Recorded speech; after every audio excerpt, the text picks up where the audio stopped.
На вопрос нашего телеканала о том, продолжит ли Владимир Рыба прямое общение с республикой после пандемии, тот ответил, что будет и дальше открытым прямо сейчас его обращение к жителям Коми. Уважаемые жители Республики Коми, добрый день. Сегодня очень насыщенная повестка. Много было интересных и встреч, и пресс-конференций. Я докладывал Владимиру Владимировичу Путину. Поэтому сейчас обо всем расскажу. Сначала, как всегда, эпидситуация. На сегодня у нас подтверждено 455 случаев. Мы приросли за сутки на 14 случаев. Это меньше, чем вчера и позавчера. Но хочу сразу сказать, что это не значит, что завтра может снова не прирасти. Это, как я и говорил, этот цикл он может продолжаться еще до 30 апреля, пока мы не выйдем на пик. Также под медицинским наблюдением находится 4246 человек. Как я и говорил, они под активным наблюдением, по ним это обход врачей, это медикаментозная терапия и так далее. Вот самое главное сегодня – это доклад посредством видеоконференции президенту страны Владимиру Владимировичу Путину о ситуации в республике. Я подробно рассказал о том, какая ситуация сегодня, назвал цифры, рассказал, как мы готовим сегодня и перепрофилируем коечный фонд, как мы готовим дополнительный медперсонал, проводя дистанционное обучение врачей и среднего персонала. Ну и, конечно, рассказал о том, что мы столкнулись с большими сложностями, в отличие от других субъектов. У нас нет возможности дополнительных в виде воинских частей, у которых есть большие госпиталя, или федеральных учреждений, у которых есть большие клиники. То есть, по сути, мы один на один, кроме того, что, конечно, идет массированная помощь со стороны Минпромторга, и Минздрава, и ФМБА России и так далее. Но, тем не менее, все-таки мы вынуждены перепрофилировать и разворачивать койки собственные, только республиканские. В связи с этим я попросил Владимира Владимировича дать разрешение о подготовке медицинского задания на строительство нового современного республиканского инфекционного центра или центра по лечению инфекционных болезней. Владимир Владимирович одобрил эту инициативу и дал разрешение на подготовку такого медико-технического задания. Уже сейчас, после пресс-конференции, после видеоконференции я дал поручение своим помощникам, чтобы такое медико-техническое задание готовили. Сегодня прошла первая пресс-конференция с большим количеством СМИ. На самом деле был очень, на мой взгляд, заинтересованный такой живой разговор. Было действительно очень много вопросов по существу, по делу. Надеюсь, что это был такой взаимно важный разговор и в первую очередь для меня. Точно совершенно такие пресс-конференции будем проводить.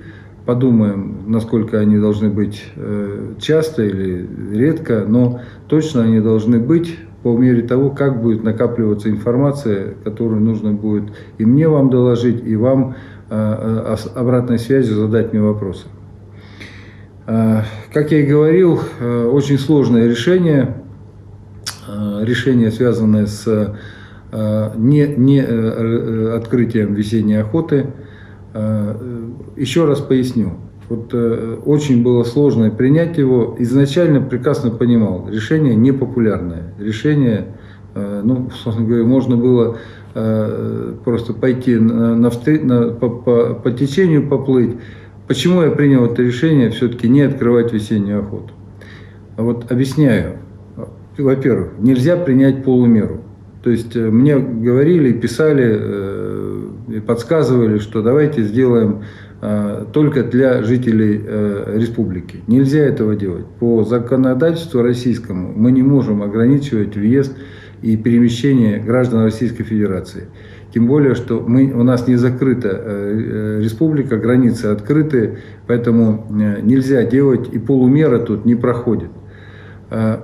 Понятно, что, и я это отдаю себе отчет, что, наверное, кто-то из местных жителей, там где-то на севере, наверное, пойдет и все-таки будет охотиться, понимая, что это, в общем, нарушение законодательства, и призывая этого не делать. Все-таки с пониманием отнестись. Я не вам запретил эту охоту, да, и не вам запретил эту весеннюю охоту, как жителям, коренным жителям.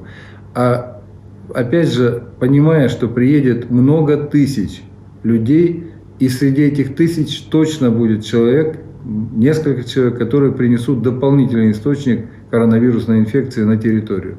И мы еще будем дополнительно получать очаги, и в этих очагах не исключено, что пострадают ваши близкие, пострадают тяжело, вплоть до смертельного исхода. Вот исходя из этого, я и принимаю такое решение. Понимаю и второе, что запрещая, не открывая охоту, охотничьи хозяйства терпят от этого финансовые издержки. Поэтому я дал поручение правительству республики проработать вопрос и найти механизмы восполнения. Мы досконально эту тему проработали. Речь идет примерно где-то о 7 миллионах выпадающих доходов у охотничьих хозяйств. И вот такое поручение о том, чтобы не оставить один на один, и найти решение, такое поручение я дал. Точно, совершенно решение найдем. Еще одна тема. Сегодня Страстная пятница, у нас завтра суббота и Светлое воскресенье. Конечно, еще раз хочу обратиться к верующим. Есть патриаршее неблагословление в этот раз посещать храмы. Благословил патриарх посещать храм только церковнослужителям и тем, кто работает в храме. Тем, кто работает на клиросе. Поэтому, уважаемые жители, режим самоизоляции прошу соблюдать. Конечно же, этот Светлое воскресенье встретить дома, помолиться дома. И все, что возможно по видеотрансляции посмотреть и порадоваться вместе приходу Светлого воскресенья. Я сегодня заканчиваю. На мой взгляд, сегодня был действительно крайне важный и для меня, и для республики день.